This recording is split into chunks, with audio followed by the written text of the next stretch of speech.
انسانی بنیادوں پر آپ کو اس کے والد کی اس کے بچے سے ملاقات نہیں کروانی چاہیے تھی. اس بچے کے بھائی کے دل میں اب جو بات رہ جائے گی کہ میرے بھائی کو مار دیا گیا اور میرے باپ سے میرے بھائی کی ملاقات نہیں کروائی گئی، وہ ساری زندگی اس کے دل میں بات رہے گی. مختلف ہاسپٹلوں میں ان کی فیملی اس بچے کو لے کر دھکے کھاتی رہی، لیکن ہاسپٹل والے بھی کچھ دن بعد اسے ڈسچارج کر دیتے تھے کہ ہمارے اوپر بہت زیادہ پریشر ہے، ہم اس بچے کا علاج نہیں کر سکتے. اس بچے کے حوالے سے جب میں نے اس کے چھوٹے بھائی سے بات کی کہ بھائی عمار بڑا ہو کر کیا بننا چاہتا ہے، اس بچے نے جواب دیا کہ عمار میں بڑا جذبہ تھا پاکستان کو لے کر، اور عمار ہمیشہ سے یہ کہتا تھا کہ میں جب بڑا ہوں گا میں نے آرمی آفیسر بننے اور سرحد پر کھڑے ہو کر انڈیا کا مقابلہ کرنا ہے. پاکستان کو سرو کرنے کا خواب دیکھنے والا بچہ آج کھال کے حقیقی سے جا ملا ہے. اس کا والد بھی جیل میں تھا، وہ بھی زندگی اور موت کی کشمکش میں ایک مشکل زندگی گزار رہا تھا، اور وہ اپنے بیٹے کو ملنا چاہتا تھا، وہ اپنے لختے جگر کو، اس کی جان کو بچانا چاہتا تھا، لیکن اس کی ملاقات نہ کروائی گئی. اس لیے وہ بچہ تڑپ تڑپ کر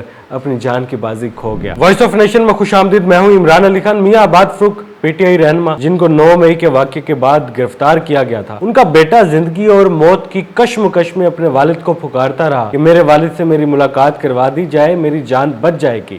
اور اس کا والد بھی جیل میں تھا، وہ بھی زندگی اور موت کی کشمکش میں ایک مشکل زندگی گزار رہا تھا، اور وہ اپنے بیٹے کو ملنا چاہتا تھا، وہ اپنے لختے جگر کو، اس کی جان کو بچانا چاہتا تھا، لیکن اس کی ملاقات نہ کروائی گئی. مختلف ہاسپٹلوں میں ان کی فیملی اس بچے کو لے کر دھکے کھاتی رہی، لیکن ہاسپٹل والے بھی کچھ دن بعد اسے ڈسچارج کر دیتے تھے کہ ہمارے اوپر بہت زیادہ پریشر ہے، ہم اس بچے کا علاج نہیں کر سکتے. جس کے بعد اس بچے کی آکسیجن اتار دی گئی، اس کو ہاسپٹل سے گھر شفٹ کر دیا گیا. اور گھر جا کر جب میں انٹرویو کر رہا تھا تو بڑے افسردہ حالات تھے، پوری فیملی بڑی افسردہ تھی، بڑی دکھی تھی کہ ہم تو اس ملک پاکستان سے بڑی محبت کرتے ہیں، ہم تو پاکستان میں چینج لانے کے لیے کوشش کر رہے تھے، لیکن ہمارا بیٹا جو ہے وہ اب زندگی اور موت کی کشمکش میں ہے، اس کے والد سے ملاقات نہیں کروائی جا رہی. تو بدقسمتی میں جب دوبارہ ان کے چچا سے ملاقات کی، میاں شہزاد صاحب سے ملاقات کی، تو انہوں نے مجھے فون کر کے بتایا کہ عمار فروخ اس وقت اب کومے میں چلا گیا ہے، چلڈرن ہاسپٹل میں ہے. اب اس کی عباد فروخ سے ملاقات کروانے کی کوششیں بھی تیز کر دی گئی ہیں، اور ہمیں یقین دلایا گیا کہ ہم ملاقات کروا دیں گے. لیکن بدقسمتی کہ وہ کومے میں بچا گیا، اور کومے میں جانے کے بعد وہ واپس نہ آیا اور اللہ کو پیارا ہو گیا. تو اس بچے کے حوالے سے جب میں نے اس کے چھوٹے بھائی سے بات کی کہ بھائی عمار بڑا ہو کر کیا بننا چاہتا ہے، آپ بڑے ہو کر کیا بننا چاہتے ہیں، تو اس بچے نے جواب دیا کہ میں اور عمار باہر جاتے تھے، ہم کرکٹ کھیلتے تھے، ہم فٹ بال کھیلتے تھے، ہم فیملی کے مختلف بچے جو ایکٹیویٹیز چھپن چھپائی اور بہت ساری گیمز کھیل رہے ہوتے ہیں وہ کھیلتے تھے. تو عمار میں بڑا جذبہ تھا پاکستان کو لے کر، اور عمار ہمیشہ سے یہ کہتا تھا کہ میں جب بڑا ہوں گا تو نہ میں نے ڈاکٹر بننا ہے، نہ میں نے پائلٹ بننا ہے، نہ میں نے انجینئر بننا ہے، میں نے آرمی آفیسر بننے اور سرحد پر کھڑے ہو کر انڈیا کا مقابلہ کرنا ہے، اور میں سرحد پر کھڑے ہو کر پاکستان کی حفاظت کروں گا، میں پاکستان کو سرو کروں گا. اور یہ پاکستان کو سرو کرنے کا خواب دیکھنے والا بچہ آج کھال کے حقیقی سے جا ملا ہے، اور یہ کئی سوالات چھوڑ گیا ہے ہماری قوم سے، ہماری حکومتوں سے، ہمارے قانون نافذ کرنے والے ان تمام اداروں سے جنہوں نے اس کے باپ کو پکڑا تھا، گرفتار کیا تھا. ٹھیک ہے، غلطی ہو سکتی ہے، اس کی سزا اس کو ضرور ملنی چاہیے، لیکن انسانی بنیادوں پر آپ کو اس کے والد کی اس کے بچے سے ملاقات نہیں کروانی چاہیے تھی. اس بچے کے بھائی کے دل میں اب جو بات رہ جائے گی کہ میرے بھائی کو مار دیا گیا اور میرے باپ سے میرے بھائی کی ملاقات نہیں کروائی گئی، وہ ساری زندگی اس کے دل میں بات رہے گی. میں انٹرویو کرنے کے لیے گیا تو اس بچے کے ہاتھ میں پاکستان کا جھنڈا تھا اور دل میں پاکستان کی محبت تھی، اور وہ یہ کہہ رہا تھا کہ ہم بڑے ہو کر پاکستان کو سرو کرنا چاہتے ہیں.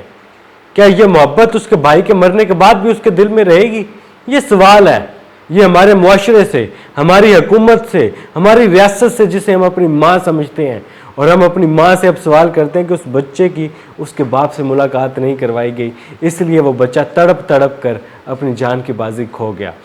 اور یہ سوالات ہیں لوگوں کے بھی، لوگ بھی پوچھیں گے، بچے بھی پوچھیں گے، اور اس کے بھائی ساری زندگی کے لیے ان کے دل میں بات رہے گی. شاید وہ فیملی اب کچھ عرصے میں پاکستان سے باہر بھی چلی جائے، وہ پاکستان کو چھوڑ کر چلے جائیں گے. وہ لوگ پاکستان کو چھوڑ کر چلے جائیں گے جن کے آباء و اجداد نے اس ملک کو آزاد کروانے میں اپنی جانوں کے نذرانے پیش کیے تھے، خون بہایا گیا تھا 1947 میں. اور آج وہ اس ملک کو جب چھوڑ کر چلے جائیں گے تو ان کے دل میں ساری زندگی کے لیے بات رہ جائے گی کہ ہم اپنے ملک سے، اپنے اداروں سے ریکویسٹ کرتے رہے کہ ہمارے بھائی سے ہماری والد کی ملاقات کروائی جائے تاکہ ہمارے بھائی کی جان بچ جائے۔ وہ زندگی اور موت کی کشمکش میں اس کا سانس نہیں آ رہا تھا، سانس لینے میں اس کو مشکل آ رہی تھی، اور اس کے زبان پر ایک پکار تھی، پاپا پاپا۔ اور بڑا مجھے دکھ ہوا اس دن، میں اپنے کچھ دوستوں کے ساتھ جب انٹرویو کرنے کے لیے وہاں پر موجود تھا تو اس کا بھائی اسے کہہ رہا تھا، عمار اٹھو، عمار اٹھیں، عمار آؤ ہم کھیلتے ہیں، عمار پاپا آ جائیں گے، عمار آؤ ہم بیٹھ کر پڑھتے ہیں۔ وہ اسکول جاتے تھے بچے، اور پچھلے کئی دن سے وہ زندگی اور موت کی کشمکش میں تھا، اور سوشل میڈیا پر مختلف تصویریں اور ویڈیو کلپس وائرل ہو رہے تھے، اور وہ بھی نہ جھنجھوڑ سکے، وہ بھی ان پتھر دلوں کو نرم نہ کر سکے۔ کیا ان کے گھر میں اولادیں نہیں ہیں؟ سوال ہیں۔ اب یہ پوری قوم آپ سے سوال کرے گی، یہ پورا معاشرہ آپ سے سوال کرے گا۔ عمار فاروق تو چلا گیا، لیکن وہ بہت سارے سوالات چھوڑ گیا، اور ان سوالات کے جواب یہ ملک دے گا۔ فی الحال اپنے میزبان عمران علی کو اجازت دیں، اور جاتے جاتے میں اپنے ملک، قوم اور ریاست کے تمام اداروں سے ہاتھ جوڑ کر ریکویسٹ کرتا ہوں کہ خدا کا واسطہ ہے، اس ملک کے لوگوں میں محبت بانٹیں۔ یہ آپ کی محبت کریں گے، یہ آپ کی عزت کریں گے۔ محبت کو بانٹیں اور معاشرے کو نئی طرف لے کر چلیں، معاشرے کو اپنی طرف بڑھائیں۔ ایک قدم بڑھائیں گے، لوگ آپ کی طرف 10 قدم آئیں گے۔ یہ آپ سے بڑی محبت کرتے ہیں۔ اللہ حافظ۔